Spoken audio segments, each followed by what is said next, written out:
Magandang hapon po, Ate Mira. Ito po pala yung natapos ko ng ginawang lamisa na order po ni Ma'am pan-deliver. Ito po yung design po na ginawa ko. Napakaganda, Ate Mira, oh. Ayan, oh. Yan, para talaga siyang mga style kahoy.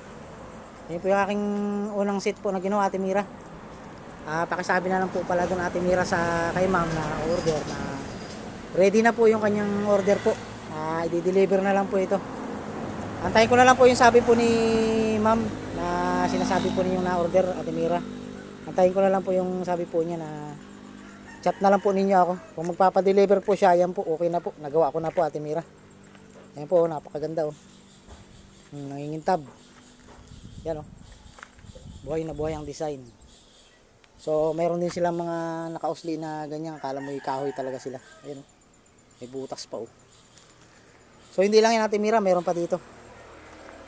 Ito naman yung lagay ng lagay ng mga halaman. Kung gusto rin ninyo. Napakaganda rin ito, Ate Mira. Ayan, oh.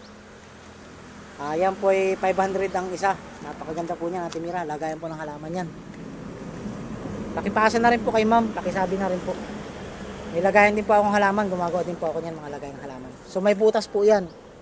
Bali dyan po lumalabas yung tubig pag po kayo nagdilig. So yan po yun. Ayan po. Bali 3 pa lang po yung nagagawa ko. Papipinis. 1, 2, 3. So mayroon pa po dito kaso hindi pa tapos.